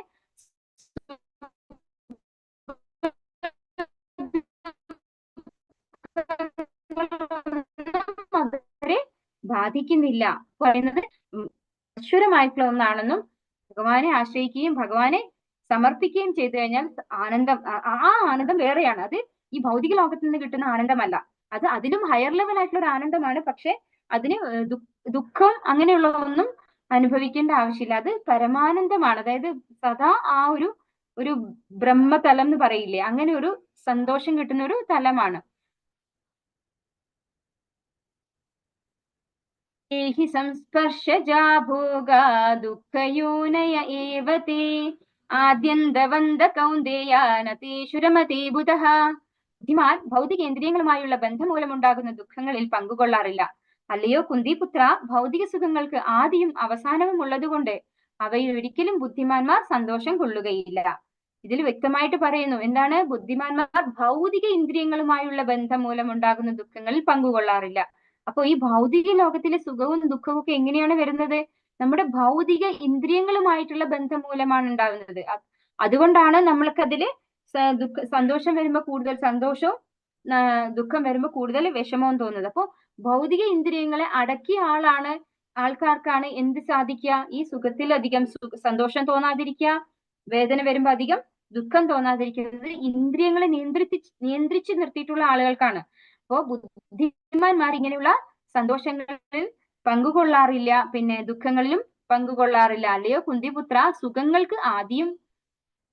ഭൗതിക സുഖങ്ങൾക്ക് ആദ്യം അവസാനവും ഉണ്ട് എന്നാണ് ഭഗവാൻ പറയുന്നത്. അതായത് ഭൗതികമായ സുഖം എന്ന് പറഞ്ഞു കഴിഞ്ഞാൽ അത് ഷോർട്ട് പീരീഡിൽ ഉള്ളതാണ്. അതിന് ഒരു തുടക്കമുണ്ട്, ഒരു അവസാനമുണ്ട്. അവയിൽ ഒരിക്കലും ബുദ്ധിമാന്മാർ സന്തോഷം കൊള്ളുന്നില്ല. അപ്പൊ ബുദ്ധിയുള്ളവർ എന്ന് പറഞ്ഞാൽ ആരാണ്? സർവം എല്ലാം ഭഗവാന് സമർപ്പിക്കുന്ന, ഭഗവാനെ മനസ്സിലാക്കിയിട്ടുള്ള ആളുകളെയാണ് ഭഗവാൻ ബുദ്ധിമാന്മാർ എന്ന് പറയുന്നത്. ഭഗവാനെ മനസ്സിലാക്കാത്തവരെ ഭഗവാൻ എങ്ങനെയാണ് വിളിക്കുന്നത്? മൂഢാഹ, അല്ലെ? മൂഢന്മാർ എന്നാണ് വിളിക്കുന്നത്. അപ്പൊ ബുദ്ധിമാന്മാർ എന്ന് പറഞ്ഞു കഴിഞ്ഞാൽ ഭഗവാനെ സേവനം ചെയ്യണ ആണ് ഒരു മനുഷ്യന്റെ ധർമ്മം എന്ന് മനസ്സിലാക്കിയിട്ടുള്ള ആളുകളാണ്. അപ്പൊ അങ്ങനെയുള്ള ആളുകൾക്ക് ഭൗതിക ഇന്ദ്രിയങ്ങളിൽ മൂലമുണ്ടാകുന്ന സുഖദുഃഖങ്ങളിൽ പങ്കുകൊള്ളാറില്ല. കാരണം എന്തുകൊണ്ടാണ്? ഈ ഭൗതിക ലോകത്തെ സുഖത്തിനും ദുഃഖത്തിനൊക്കെ ആദിയും അന്തവും ഉണ്ട്. ബന്ധേ ബ്രഹ്മ നിർവാണം ഋഷയക്ഷീണ കൽമഷാഃ ചിന്നദ്വൈതായതാത്മാനഃ സർവഭൂതഹിതേരതാഃ.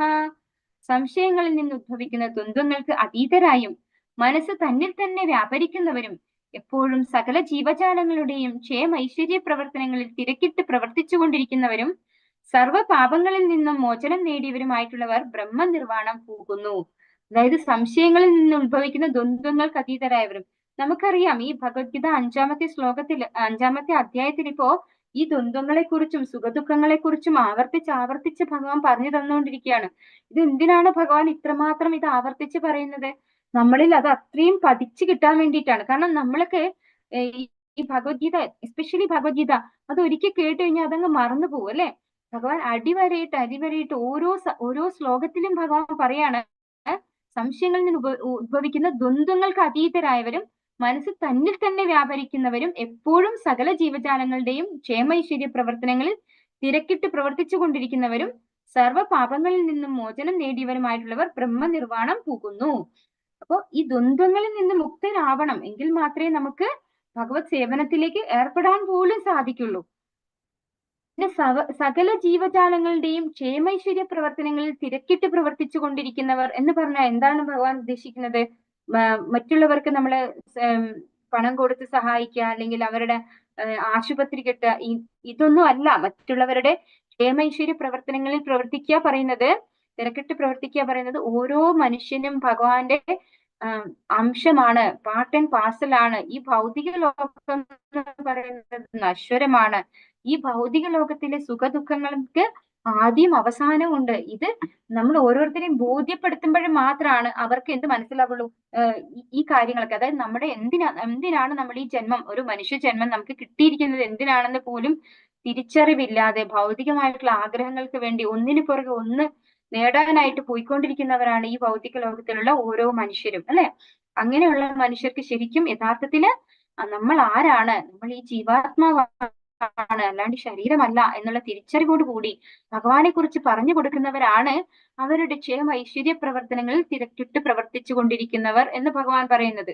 അല്ലാതെ അവരുടെ ഭൗതികമായിട്ടുള്ള ആവശ്യങ്ങൾ നിറവേറ്റി കൊടുക്കാനോ, അല്ലെങ്കിൽ അവർക്ക് വേണ്ടി ഹോസ്പിറ്റലിൽ കെട്ടുക, അല്ലെങ്കിൽ അവർക്ക് ഭക്ഷണം കൊടുക്കാൻ വേണ്ടിയിട്ട് ഒരു ഭക്ഷണശാല തുടങ്ങുക, ഇതൊക്കെ വളരെ കുറച്ച് സമയത്തേക്കേ ഉള്ളൂ, അല്ലെ? നമ്മളിപ്പോ ഒരാൾക്ക് ഭക്ഷണം കൊടുത്തു കഴിഞ്ഞാൽ അയാളത് എത്ര സമയം വരെയാണ് ഓർക്കുക? അയാൾക്ക് അടുത്ത വിശപ്പ് വരുന്നത് വരെ അയാൾക്ക് ആ വ്യക്തിയോട് നന്ദി ഉണ്ടാവുള്ളൂ, അല്ലെ? പിന്നെ വീണ്ടും വിശപ്പ് വരുമ്പോ വീണ്ടും ഭക്ഷണം വാങ്ങി കൊടുക്കുന്ന ആളിനോട് ആ ഭക്ഷണം വിശക്കുന്നത് വരെ മാത്രമേ ആ വ്യക്തിക്ക് നന്ദിയോ അല്ലെങ്കിൽ കടപ്പാടോ ഒക്കെ ഉണ്ടാവുള്ളൂ. പക്ഷേ ഭഗവാനെ കുറിച്ചുള്ള ആ ഒരു തിരിച്ചറിവ് ഒരു ആത്മാവിന് നമ്മൾക്ക് കൊടുക്കാൻ പറ്റുകയാണെങ്കിൽ ആ വ്യക്തിക്ക് എന്താണ്? യഥാർത്ഥത്തിലുള്ള ആ ജ്ഞാനം ആ വ്യക്തിക്ക് പകർന്നു കിട്ടിക്കഴിഞ്ഞാൽ ആ വ്യക്തിക്ക് പിന്നെ ഈ ഭൗതിക ലോകത്ത് ഒന്നും ചെയ്യാനില്ല അല്ലെ. ഏതൊരു യോഗക്ഷേമം വഹാമ്യഹം എന്ന് ഭഗവാൻ തന്നെ പറയുന്നുണ്ട്. അപ്പൊ ഈ ഭൗതിക ലോകത്ത് ഏതൊരു വ്യക്തിക്കും ഭക്ഷണമാകട്ടെ, ആ വ്യക്തിയുടെ ആവശ്യങ്ങളാകട്ടെ നിറവേറ്റുന്നത് ആരാണ്? ഭഗവാനാണ്. ചിലപ്പോ നമ്മളിലൂടെ ഒരാൾക്ക് എന്തെങ്കിലും നേട്ടങ്ങൾ നമുക്ക് കൊടുക്കാൻ പറ്റിയെന്ന് വരാം വിചാരിക്കുക. പക്ഷെ അത് ആരാണ് ചെയ്യുന്നത്? ഭഗവാനാണ് യഥാർത്ഥത്തിൽ ചെയ്യുന്നത്. നമ്മളൊരു മീഡിയേറ്റർ മാത്രമാണ്. നമുക്ക് ആ വ്യക്തിക്ക് കൊടുക്കാനുള്ള ഒരു ബുദ്ധി പോലും തരുന്നത് ആരാണ്? ഭഗവാനാണ്. നമുക്ക് അതിനുള്ള സമ്പത്ത് അല്ലെങ്കിൽ അതിനുള്ള ഒരു സൗകര്യം നമ്മുടെ കയ്യിൽ ഏൽപ്പിക്കുന്നത് ആരാണ്? ഭഗവാനാണ്. അപ്പൊ നമുക്ക് ആർക്കും ഒന്നും കൊടുക്കാൻ സാധിക്കില്ല. ആരാണ് എല്ലാവർക്കും കൊടുക്കുന്നത്? ഭഗവാനാണ്. പക്ഷെ ഭഗവാൻ ചിലരുടെ കയ്യിൽ ചിലർക്ക് കൊടുക്കാൻ ഏതുപോലെ ചോദിച്ചു കഴിഞ്ഞാൽ ഭഗവാൻ അർജുനനോട് പറയുന്നുണ്ട്, നിമിത്ത മാത്രം ഭവസവ്യസാചൻ. നീ, അതായത് ഭഗവാൻ അർജുനനെ കൊണ്ട് യുദ്ധം ചെയ്യിക്കുകയാണ്. 11ാമത്തെ അധ്യായത്തിൽ എത്തുമ്പോൾ നമുക്കറിയാം എല്ലാവരും മരിച്ചു കഴിഞ്ഞു എന്നുള്ളത് ആര് കാണുന്നുണ്ട്? അർജുനൻ കാണുന്നുണ്ട്. അപ്പൊ അർജുനൻ ഒരു മീഡിയേറ്റർ മാത്രമേ ആവുന്നുള്ളൂ. അതുപോലെയാണ് നമ്മൾ ഈ ഭൗതിക ലോകത്ത് ഓരോരു, ഇപ്പൊ എന്റെ കയ്യിൽ കുറച്ചധികം കാശ് തന്നിട്ടുണ്ട്, മറ്റൊരാളുടെ കയ്യിൽ കുറച്ച് കുറവ് കൊടുത്തിട്ടുണ്ട്. അപ്പൊ ഞാൻ ആ വ്യക്തിക്ക് കൊടുക്കുമ്പോൾ എനിക്ക് കിട്ടുന്ന ഒരു എന്താ പറയാ, ഒരു ക്രെഡിറ്റ് ഉണ്ടല്ലോ, അതുപോലും ഭഗവാൻ എനിക്ക് തരണം എന്നുള്ളത് കൊണ്ട് മാത്രമാണ് എന്റെ കയ്യിലൂടെ അത് കൊടുപ്പിക്കുന്നത്. അല്ലെങ്കിൽ ഭഗവാൻ അവർക്ക് കൊടുക്കാനാവാഞ്ഞിട്ടല്ല. അപ്പൊ ഓരോരുത്തർക്കും ഭഗവാൻ ഓരോരുത്തരെ ഏൽപ്പിക്കുന്നുണ്ട് ചില കാര്യങ്ങൾ. അതുകൊണ്ട് മാത്രമാണ് നമുക്കത് ചെയ്യാൻ സാധിക്കുന്നത്. പക്ഷെ യഥാർത്ഥത്തില് സകല ജീവജാലങ്ങളുടെയും ക്ഷേമൈശ്വര്യ പ്രവർത്തനങ്ങൾ എന്ന് പറയുന്നത് ആ ഓരോ വ്യക്തികളും ഭഗവാന്റെ അംശമാണെന്ന് അവരെ ബോധ്യപ്പെടുത്തി കൊടുത്ത് ഭഗവാനിലേക്ക് അവരുടെ വഴി തിരിച്ചുവിടുക. അതാണ് ചെയ്യുന്നത്. ശരിക്കും ആരാണ് അങ്ങനെ പ്രവർത്തിക്കുന്നത്? നമുക്ക് പറയാൻ പറ്റും, കോണിലുള്ളവരൊക്കെ ഈ ഒരു പ്രവർത്തനം തന്നെയാണ് ചെയ്യുന്നത് അല്ലെ. അങ്ങനെയുള്ളവർക്ക് സർവ്വ പാപങ്ങളിൽ നിന്നും മോചനം നേടിയവരുമായിട്ടുള്ളവർ ബ്രഹ്മ നിർവ്വാണം പോകുന്നു. അത്തരത്തിലുള്ളവർ ബ്രഹ്മ നിർവ്വാണം പോകുക പറഞ്ഞു കഴിഞ്ഞാൽ എന്താണ്? ഭഗവാന്റെ ധാമത്തിലേക്ക് പോകുന്നു, ഭഗവാന്റെ അടുത്തേക്ക് അല്ലെ. ഭഗവാന്റെ സേവനം ചെയ്തു കഴിഞ്ഞാൽ എന്താണ്? അവരും ചെയ്യുന്നത് എന്താണ്? ഭഗവാന്റെ സേവനമാണ് അല്ലെ. ഭഗവാനെ കുറിച്ച് പറഞ്ഞു കൊടുക്കുന്നവരൊക്കെ ഭഗവത് സേവനം തന്നെയാണ് ചെയ്യുന്നത്. അവര് ഭഗവാന്റെ അടുത്തേക്ക് തിരിച്ചു പോകുന്നു. കാമക്രോധ വിമുക്താനാം യതീനാം യതചേതസാം അപിതോ ബ്രഹ്മ നിർവ്വാണം വർത്തതേ വിദിതാത്മനാം. കാമക്രോധങ്ങൾ ഒഴിഞ്ഞ് അച്ചടക്കത്തോടെ പരിപൂർണതയ്ക്ക് വേണ്ടി അനവരതം യത്നിക്കുന്ന ആത്മസാക്ഷാത്കാരം നേടിയവർക്ക് അചിരേണ പരമപതി പ്രാപ്തി സുനിശ്ചിതമാണ്. കാമക്രോധങ്ങൾ ഒഴിഞ്ഞ് അച്ചടക്കത്തോടെ പരിപൂർണതയ്ക്ക് വേണ്ടി അനവരതം യത്നിക്കുന്ന ആത്മസാക്ഷാത്കാരം നേടിയവർക്ക്, അതായത് കാമക്രോധങ്ങൾ അതാണ് നമ്മുടെ ഇഹലോകത്തിലെ ശത്രു അല്ലെ. കാമക്രോധങ്ങൾ ഒഴിഞ്ഞ് അച്ചടക്കത്തോടെ പരിപൂർണതയ്ക്ക് വേണ്ടി പ്രയത്നിക്കുന്ന ആൾക്കാര് അവരാരാണ്? ആത്മസാക്ഷാത്കാരം നേടിയവരായിരിക്കും അല്ലെ. ഇതൊക്കെ ഈ കാമക്രോധങ്ങളിൽ നിന്നൊക്കെ മുക്തി നേടി ഭഗവാന്റെ സേവനം ചെയ്യുന്നവർക്കാണ് എന്ത് കിട്ടുള്ളൂ? പരിപൂർണത കിട്ടുള്ളൂ അല്ലെ. അങ്ങനെയുള്ളവർ എന്താണ്? ആത്മസാക്ഷാത്കാരം നേടി വളരെ പെട്ടെന്ന്, അചിരേണ എന്ന് പറഞ്ഞു കഴിഞ്ഞാൽ വളരെ പെട്ടെന്ന് പരമപദ പ്രാപ്തി സുനിശ്ചിതമാണ്. അവർക്ക് ഭഗവാന്റെ ധാമത്തിലേക്ക് ഉറപ്പായിട്ടും അപ്ഗ്രേഡ് ചെയ്ത് കൊടുക്കും അവരെ. അതായത് കാമക്രോധങ്ങളെ മാറ്റി നിർത്തി പരിപൂർണതയോടുകൂടി, പരിപൂർണത എന്ന് പറഞ്ഞു കഴിഞ്ഞാൽ എന്താണ്? ഭഗവത് സേവനം ചെയ്യുന്നവർ, അങ്ങനെയുള്ളവർക്ക് ഭഗവത് ധാമത്തിലേക്ക് തിരിച്ചു പോകാം. നോട്ടം കൊണ്ട് മാത്രമാണത്രേ മത്സ്യം കുഞ്ഞുങ്ങളെ പോറ്റുന്നത്. ആമ ധ്യാനം കൊണ്ടും. ആമ കരയിലാണ് മുട്ടയിടുന്നത്. വെള്ളത്തിൽ കിടന്നുകൊണ്ട് ആ മുട്ടകളിൽ മനസ്സ് ഊന്നുകയും ചെയ്യുന്നു. അതുപോലെ കൃഷ്ണാവബോധമുള്ള ഭക്തനും ഭഗവത് ധാമത്തിൽ നിന്ന് വിദൂരസ്ഥനാണെങ്കിലും നിരന്തരമായ ധ്യാനം കൊണ്ടും കൃഷ്ണാബോധ പ്രവർത്തനം കൊണ്ടും ആ ധാമത്തിലേക്ക് സ്വയം ഉയരാം. ഇത് നമ്മൾ നേരത്തെ പറഞ്ഞു അല്ലെ. എങ്ങനെയാണ് ഇവിടെ ഈ ഭൗതിക ലോകത്ത് നിന്നുകൊണ്ട് ഒരു ഭക്തൻ ഭഗവാന്റെ അടുത്താണ് ഇരിക്കുന്നത്, അദ്ദേഹം ആധ്യാത്മിക തലത്തിലാണ് എന്ന് പറയുന്നത് എങ്ങനെയാണ്? അതിന്റെ എക്സാമ്പിൾ ആണ് ഇവിടെ പറയുന്നത്. നോട്ടം കൊണ്ട് മാത്രമാണ് മത്സ്യം കുഞ്ഞുങ്ങളെ പോറ്റുന്നത്. അതായത് മത്സ്യത്തിന് കുഞ്ഞുങ്ങളെ പോറ്റാൻ അതിനെ കയ്യിലെടുത്ത് പരിപാലിക്കുക ഒന്നും വേണ്ട. അതിങ്ങനെ നോക്കിക്കൊണ്ടിരുന്നാൽ തന്നെ അതിന്റെ കുഞ്ഞുങ്ങൾ വളർന്നുകൊള്ളും. ആമ ധ്യാനം കൊണ്ടാണ്, അതായത് കരയിൽ മുട്ടയിട്ട് വെള്ളത്തിൽ കിടക്കുകയാണ് ആമ ചെയ്യുക. ആമ ധ്യാനത്തിലൂടെയാണ് ആ മുട്ടയെ വിരിയിക്കുന്നത്. ആ മുട്ടകളിൽ മനസ്സ് ഊന്നുകയും ചെയ്യുന്നു. അങ്ങനെ ആ മുട്ടയെ വിരിയിക്കുന്നു. അതുപോലെ കൃഷ്ണാബോധത്തിലുള്ള ഭക്തനും ഭഗവത് ധാമത്തിൽ നിന്ന് വിദൂരസ്ഥനാണെങ്കിലും നിരന്തരമായ ധ്യാനം കൊണ്ടും കൃഷ്ണാബോധ പ്രവർത്തനം കൊണ്ടും ആ ധാമത്തിലേക്ക് സ്വയം ഉയരാം. അതായത് ഏതുപോലെ എന്ന് പറയുന്നു, മത്സ്യം കുഞ്ഞുങ്ങളെ പോറ്റുന്നത് പോലെ ആമ മുട്ട വിരിയിക്കുന്നത് പോലെ. ആമ എങ്ങനെയാണ്? ധ്യാനം കൊണ്ടാണ് മുട്ട വിരിയിക്കുന്നത്. മത്സ്യം നോക്കിക്കൊണ്ടാണ് കുഞ്ഞുങ്ങളെ പോറ്റുന്നത്. അതുപോലെ കൃഷ്ണാബോധത്തിലുള്ള ഭക്തൻ ഈ ഭൗതിക ലോകത്തിരുന്നു കൊണ്ട് ഭഗവാന്റെ സേവനങ്ങൾ ചെയ്യും. അങ്ങനെ ഇവിടെ ഇരുന്നുകൊണ്ട് ഭഗവാന് സേവനം ചെയ്യുമ്പോൾ ഭഗവാൻ എവിടെയാണ്? ഗോലോക വൃന്ദാവനത്തിലാണ് അല്ലെ. അപ്പൊ ഭഗവാനിൽ നിന്നും ഒരുപാട് ദൂരത്താണ് ആ ഭക്തൻ, എങ്കിലും ഭഗവാനോടുള്ള നിരന്തരമായ ഭക്തിയുടെ സേവനം കൊണ്ടും ധ്യാനം കൊണ്ടും ആ ഭഗവാന്റെ ധാമത്തിലേക്ക് സ്വയം ഉയരാൻ സാധിക്കും ഒരു ഭക്തന് എന്നാണ് ഇവിടെ ഭഗവാൻ പറഞ്ഞു തരുന്നത്. ഭൗതിക ക്ലേശങ്ങളുടെ ആഘാതം അയാൾക്ക് അനുഭവപ്പെടില്ല. സദാ പരമപുരുഷൻ മുഴുകിയിരിക്കുന്നത് മൂലം പ്രാപഞ്ചിക ക്ലേശങ്ങൾ തീണ്ടാത്ത ഈ അവസ്ഥയാണ് ബ്രഹ്മനിർവാണം. അപ്പൊ ബ്രഹ്മനിർവാണം എന്താണെന്ന് പറയാണ്. ഭൗതിക ക്ലേശങ്ങളുടെ ആഘാതം അയാൾക്ക് അനുഭവപ്പെടില്ല. അതായത് ഭൗതികമായിട്ടുള്ള ബുദ്ധിമുട്ടുകളൊക്കെ അയാൾക്കും ഉണ്ടാവും. പക്ഷെ അങ്ങനെയുള്ള ബുദ്ധിമുട്ടുകൾ അയാളെ ബാധിക്കില്ല എന്നാണ് പറയുന്നത്. അയാൾക്ക് അനുഭവപ്പെടില്ല എന്ന് പറഞ്ഞു കഴിഞ്ഞാൽ അയാള് അൺടച്ച്ഡ് ആയിട്ടിരിക്കുക, ഒന്നും അയാളെ ബാധിക്കുക അങ്ങനെയല്ല. അദ്ദേഹത്തിനും ഒരുപാട് പ്രശ്നങ്ങൾ നേരിടും. പക്ഷെ അയാളുടെ മനസ്സ് അപ്പോഴും ഭഗവാനിൽ ഉറച്ചു നിൽക്കും. ആ ഒരു വിഷമത്തിൽ, അതായത് ആ അനുഭവിക്കുന്ന ബുദ്ധിമുട്ടുകളിൽ സങ്കടപ്പെട്ട് സ്വയം നശിച്ചു പോവില്ല, അദ്ദേഹം താഴ്ന്നു പോവില്ല. അദ്ദേഹത്തിന് വളരെ പെട്ടെന്ന് നമുക്ക് ഉദാഹരണം പറയാൻ സാധിക്കും. നമ്മളെ ശ്രീമദ് ഭാഗവതത്തിൽ തന്നെ ദ്രൗപദിയുടെ മക്കള് 5 മക്കള് ടെന്റിനകത്ത്, അതായത് രാത്രിയിൽ ഉറങ്ങിക്കിടക്കുന്നിടത്ത് വന്നിട്ട് അശ്വത്ഥാമാവ് കൊന്നുകളയാണ്, വാളുപയോഗിച്ച് കഴുത്ത് വെട്ടി കൊന്നുകളയാണ് ചെയ്യുന്നത്.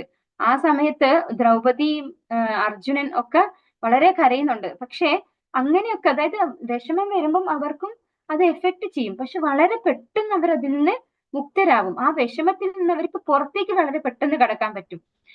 ചിലരെ നമുക്ക് കാണാം, ആരെങ്കിലും ഒരാൾ, ഇപ്പൊ കുടുംബത്തിൽ ആരെങ്കിലും ഒരാൾ മരണപ്പെട്ടു പോയി കഴിഞ്ഞാല് എത്രയോ വർഷങ്ങൾ കഴിഞ്ഞിട്ടും ആരെങ്കിലും ഒന്ന് കണ്ടു കഴിഞ്ഞാൽ അപ്പോഴേ അവർ കരയാൻ തുടങ്ങും. അവർക്ക് ആ വിഷമത്തിൽ നിന്ന് പുറത്ത് കടക്കാനേ സാധിക്കില്ല. അങ്ങനെയുള്ളവര് ഒരിക്കലും ഭക്തന്മാരല്ല. അപ്പൊ ഭക്തന്മാരായിട്ടുള്ളവർ, അതായത് ഭഗവാന്റെ സേവനം ചെയ്യുന്നവർക്ക് അറിയാം ഈ ഭൗതിക ലോകത്തെല്ലാം നശ്വരമാണ്. കുറച്ചു കാലത്തേക്ക് മാത്രമേ നമ്മുടെ അടുത്ത് എല്ലാം ഇരിക്കുള്ളൂ. എന്നാലും നമ്മൾ കുറച്ചിപ്പോ നമ്മുടെ സ്വന്തക്കാരൊക്കെ ആകുമ്പോൾ കുറച്ചൊക്കെ ഒന്ന് അറ്റാച്ച്മെന്റ് ഉള്ളത് കൊണ്ട് സ്റ്റാർട്ടിങ്ങിൽ നമുക്ക് പെട്ടെന്ന് അത് ഉൾക്കൊള്ളാൻ സാധിച്ചു എന്ന് വരില്ല. അതാണ് പറയുന്നത്, അവർക്കും ഭൗതിക ക്ലേശങ്ങൾ ഉണ്ടാവും. പക്ഷെ അവരതിലെ പെട്ടുപോവില്ല. അവര് വളരെ പെട്ടെന്ന് അതിന് മുക്തരാകും. അങ്ങനെയുള്ളവര് സദാ പരമപുരുഷനിൽ മുഴുകിയിരിക്കുന്നത് മൂലം പ്രാപഞ്ചിക ക്ലേശങ്ങൾ തീണ്ടാത്ത ഈ അവസ്ഥയാണ് ബ്രഹ്മനിർവാണം. അതായത് ബ്രഹ്മനിർവാണം എന്ന് പറഞ്ഞു കഴിഞ്ഞാൽ ഈ ഭൗതിക ലോകത്തെ ഓരോ പ്രശ്നങ്ങൾ അത് നമുക്ക് പോകെ പോകെ നമുക്ക് മനസ്സിലാവും. നമ്മൾ നന്നായി നാമം ജപിക്കുകയും ഭഗവാന്റെ സേവനങ്ങൾ ചെയ്യുമ്പോൾ നമ്മളെ കുടുംബത്തിൽ തന്നെ എന്തെങ്കിലുമൊക്കെ പ്രശ്നങ്ങൾ വന്നാലും കുറച്ചൊക്കെ ഒന്ന് നമ്മളെ ഒന്ന് ഒലയ്ക്കും അത്. പക്ഷെ വളരെ പെട്ടെന്ന് നമുക്ക് അതിന് പുറത്ത് കടക്കാൻ സാധിക്കും. അങ്ങനെയുള്ളവർക്കാണ്, അതായത് ഭൗതിക ക്ലേശങ്ങൾ അവരെ അധികം ബാധിക്കില്ല. അത് പോകെ പോകെ വരുള്ളൂ കേട്ടോ. നമ്മളൊക്കെ തുടക്കത്തിലൊന്നും അങ്ങനെ എന്താ പറയാ, ഈ ഒരു അവസ്ഥ ബ്രഹ്മനിർവാണം എന്ന് പറയുന്ന അവസ്ഥ അത്ര എളുപ്പം കിട്ടുന്ന ഒരു അവസ്ഥയല്ല അത്. ഈവൻ നമുക്കൊന്നും അത്, നമ്മളൊക്കെ ചെറിയൊരു പ്രോബ്ലം വരുമ്പോൾ നമ്മളൊക്കെ വിഷമിച്ചു പോകും. പക്ഷെ വളരെ വളരെ ഭഗവാന്റെ ഭക്തന്മാരായിട്ടുള്ളവർക്ക് അങ്ങനെ ഒരു വിഷമം അവരെ ബാധിക്കുകയില്ല എന്നാണ് പറയുന്നത്. അങ്ങനെയുള്ള അവസ്ഥയാണ് ബ്രഹ്മനിർവാണം. ഇത് അവസാനത്തെ ശ്ലോകം വളരെ ഇമ്പോർട്ടന്റ് ആയിട്ടുള്ള ഒരു ശ്ലോകമാണ് അടുത്തത്. ഭോക്താരം യജ്ഞ തപസാം സർവലോക മഹേശ്വരം സുഹൃദം സർവഭൂതാനാം നാത്വാം ശാന്തി മൃച്ഛതി. യജ്ഞങ്ങളുടെയും തപസ്സുകളുടെയും ഭോക്താവും ദേവന്മാരുടെയും സർവ്വലോകങ്ങളുടെയും അധിപനും എല്ലാ ജീവജാലങ്ങളുടെയും സുഹൃത്തും അഭ്യുദയകാംക്ഷിയുമാണ് ഞാനെന്ന് മനസ്സിലാക്കിയ തികഞ്ഞ കൃഷ്ണാബോധമുള്ള വ്യക്തി ഭൗതിക ക്ലേശങ്ങൾ ഒഴിഞ്ഞ് ശാന്തി നേടുന്നു. അതായത് ഈ ശ്ലോകം ഞാൻ നേരത്തെ പറഞ്ഞിട്ടുണ്ട്. നമ്മള് ആർക്കാണ് ശാന്തിയും സമാധാനവും ഉണ്ടാവുക എന്ന ഒരു ശ്ലോകം 2-ാമത്തെ അധ്യായത്തിൽ പറയുമ്പോൾ ഈ ഒരു ശ്ലോകം പറഞ്ഞിട്ടുണ്ട്. അതായത് ഈ ശ്ലോകത്തിൽ ഭഗവാൻ എന്താ പറയുന്നത്? ഭോക്താരം യജ്ഞ തപസാം, യജ്ഞങ്ങളുടെയും തപസ്സിന്റെയും ഭോക്താവാണ് ആര്? ഭഗവാൻ. പിന്നെയോ സർവലോക മഹേശ്വരം, സർവലോകത്തിന്റെയും ഈശ്വരനാണ്, മഹേശ്വരനാണ് ഭഗവാൻ. സുഹൃദം സർവഭൂതാനാം, എല്ലാ ജീവാത്മാവിന്റെയും സുഹൃത്താണ് ഭഗവാൻ. നാത്വാമാം ശാന്തി മൃച്ഛതി, അങ്ങനെ അറിയുന്നയാള് ശാന്തി നേടുന്നു എന്നാണ് പറയുന്നത്. അതായത് ഭഗവാന്റെ എന്താണ്, എല്ലാ ജീവികളുടെയും സുഹൃത്തും അഭ്യുദയകാംക്ഷിയുമാണ് ഞാൻ എന്ന് മനസ്സിലാക്കിയ തികഞ്ഞ കൃഷ്ണാബോധമുള്ള വ്യക്തി ഭൗതിക ക്ലേശങ്ങൾ ഒഴിഞ്ഞ് ശാന്തി നേടുന്നു. ഈ ഭൗതിക ക്ലേശങ്ങൾ ഒഴിഞ്ഞ് ശാന്തി നേടുന്നു എന്ന് പറഞ്ഞു കഴിഞ്ഞാൽ എന്താണ്? നമ്മള് എന്തൊക്കെ തന്നെ പ്രയാസങ്ങള് ഉണ്ടായാലും അതൊന്നും നമ്മളെ ബാധിക്കാതെ, അതൊന്നും നമ്മളുടെ മനസ്സിനെ ബാധിക്കാതെ, ആ മനസ്സ് അതിൽ നിന്ന് വളരെ പെട്ടെന്ന് പുറത്ത് കടക്കും. അങ്ങനെയുള്ള ആളിന് എന്താണ് ശാന്തി ലഭിക്കും എന്നാണ് പറയുന്നത്. പിന്നെ യജ്ഞ തപസ്സം, അതായത് ഭോക്താരം യജ്ഞ തപസ്സം. എന്തൊക്കെയാണ് ഈ യജ്ഞ തപസ് എന്ന് പറഞ്ഞു കഴിഞ്ഞാൽ എന്താണ്? നമ്മള് ഏകാദശി ഇതുപോലെയുള്ള ഇതൊക്കെ ആചരിക്കും അല്ലെ? ഏകാദശി, വൈഷ്ണവ ആവിർഭാവ തിരോഭാവ ദിനങ്ങള്, ഇതിനൊക്കെയുള്ള വ്രതങ്ങളെയാണ് തപസ് എന്ന് പറയുന്നത്. ഇതിന്റെയൊക്കെ ഭോക്താവ് ആരാണ്? ഭഗവാനാണ്. എല്ലാ ജീവജാലങ്ങളുടെയും ഹൃദയത്തിലിരിക്കുന്ന ഭഗവാൻ ഓരോരുത്തരുടെയും അല്ലെ, നമ്മുടെ ഓരോരുത്തരുടെയും സുഹൃത്താണ് എന്ന് ഭഗവാൻ തന്നെയാണ് പറയുന്നത്. ഇങ്ങനെയുള്ള ഭഗവാനാണ് എല്ലാറ്റിന്റെയും ഭോക്താവായിട്ടുള്ള ഭഗവാൻ, സർവ്വലോകത്തിന്റെയും മഹേശ്വരനായിട്ടുള്ള ഭഗവാൻ ഓരോ ജീവാത്മാവിന്റെയും സുഹൃത്താണ് എന്ന് തിരിച്ചറിഞ്ഞു കഴിഞ്ഞാൽ നമുക്ക് ശാന്തിയും സമാധാനവും ഉണ്ടാവും. കൃഷ്ണബോധ പ്രവർത്തനം. ഭഗവാനാണ് പരമാധികാരി, ഭഗവാനാണ് പരമമായ ഭോക്താവ്, ഭഗവാനാണ് നമ്മുടെ സുഹൃത്തും അഭ്യുദയകാംക്ഷിയും. ഇത് ഭഗവാൻ വനഭോജനം ചെയ്യുന്ന ഒരു പിക്ചറാണ്. ഇന്നിപ്പോ അത് സ്റ്റോറി പറയാൻ സമയം ഉണ്ടാവും തോന്നുന്നില്ല. അതായത് ഭഗവാൻ ഒരു ദിവസം കൂട്ടുകാരെയൊക്കെ കൂട്ടി വനത്തിലിരുന്ന് ഭക്ഷണം കഴിക്കാമെന്ന് പറഞ്ഞാൽ എല്ലാവരോടും വീട്ടിൽ നിന്ന് പൊതിഞ്ഞു കൊണ്ടുവരാൻ പറയാണ്. അങ്ങനെ ഭക്ഷണം കഴിക്കാൻ വേണ്ടി അവരൊക്കെ ഇരുന്നപ്പോ ബ്രഹ്മാവിനൊരു സംശയം, ഇതാരാണ് ഈ കൃഷ്ണൻ എന്ന് പറയുന്നത്? ഇത്രയും കുഞ്ഞു പയ്യനാണല്ലോ. പക്ഷെ എല്ലാവരും ഭഗവാന്റെ ആരാധകരാണ്. ഭഗവാൻ ഒരുപാട് ഡിമൻസിനെ കൊന്നു കളഞ്ഞു അല്ലെ, രാക്ഷസന്മാരെ ഒരുപാട് പേരെ കൊന്നു കളഞ്ഞു. അപ്പൊ ഈ വൃന്ദാവനത്തിലുള്ള ഭഗവാന്റെ പൊസിഷൻ കണ്ടിട്ട് ബ്രഹ്മാവിനൊരു സംശയം, ഇത് ആരാണെന്ന്. അങ്ങനെ ഭഗവാന്റെ കൂട്ടുകാരെയും കുറച്ച് പശുക്കിടാങ്ങളെയും ആര് എടുത്തോണ്ട് പോയി അവിടുന്ന് മാറ്റി. ആര്? ബ്രഹ്മാവ്. അപ്പൊ ബ്രഹ്മാവിന്റെ ഒരു ആയുസ് എന്ന് പറഞ്ഞാൽ ഒരു ഭയങ്കര ലോങ് ആയുസാണ്. അപ്പൊ ഇവിടുത്തെ ഒരു ഭൗതിക ലോകത്തിലെ ഒരു വർഷം ബ്രഹ്മാവിന് ഒരു സെക്കൻഡ് പോലും ആവുന്നില്ല. അപ്പൊ ബ്രഹ്മാവ് ആകെ ഒരു സെക്കൻഡ് സമയത്തേക്കാണ് അവരെ മാറ്റിയത്. പക്ഷേ ഇവിടെ അതൊരു വർഷമായിരുന്നു. അതുകൊണ്ട് തന്നെ ഇവരുടെ ഒരു വർഷം അവരൊക്കെ അറിയാതെ പോയി എന്നാണ് പറയുന്നത്. അതായത് ഒരു വർഷം അവര് എവിടെയോ ബ്രഹ്മാവിന്റെ ലോകത്താണ് ബ്രഹ്മാവ് കൊണ്ടുപോയി നിർത്തിയത് ഈ പറയുന്ന ഗോപബാലകന്മാരെയും പശുക്കളെയും കിടാങ്ങളെയും ഒക്കെ. അപ്പൊ ഭഗവാൻ എന്താ ചെയ്തത്? ഭഗവാൻ ഓരോ പശുവും ഓരോ ഗോപന്മാരും ഓരോ പശുക്കിടാവുമായിട്ട് അവതരിച്ചു. അപ്പോ ഓരോരുത്തരുടെ വീട്ടിലും പശുക്കളും എത്തി, ഗോപന്മാരും എത്തി. വീട്ടുകാർക്ക് ആർക്കും ഈ മിസ്സിംഗ് സ്റ്റോറി അറിയില്ല. ബ്രഹ്മാവ് വന്ന് ഇവിടെ വന്ന് പിന്നെ നോക്കുമ്പോഴേക്ക് എല്ലാ വീട്ടിലും എല്ലാ കുട്ടികളും ഉണ്ട്, പശുക്കിടാങ്ങളും ഉണ്ട്. അപ്പോഴാണ് ബ്രഹ്മാവിനും ഭഗവാനെ മനസ്സിലായതും. പിന്നെ ബ്രഹ്മാവ് ഭഗവാനോട് മാപ്പപേക്ഷിക്കുകയും ഭഗവാനെ സ്തുതിക്കുകയും ചെയ്യുന്നുണ്ട്. ബ്രഹ്മസംഹിത അങ്ങനെയുള്ള ഒരു സ്തുതിയാണ്. അപ്പൊ ആ ഒരു ലീലയാണിത്. ഇത് ഗോവർദ്ധനമാണ്. ഗോവർദ്ധനോദ്ധാരണമാണിത്. ഇപ്പോ സമയായില്ലേ? ഗോവർദ്ധനോദ്ധാരണ ലീല അവസരത്തിൽ പറയാം. വാഞ്ചാകൽപതരൂപശ്ച കൃപാസിന്ധുഭ്യ ഏവ ച പതിതാനാം പാവനേഭ്യോ വൈഷ്ണവേഭ്യോ നമോ നമഃ. അനന്തകോടി വൈഷ്ണവ വൃന്ദ की जय, श्रील प्रभुपाद की जय, गुरु महाराज की जय. हरे कृष्णा हरे कृष्णा. हरे कृष्ण माताजी.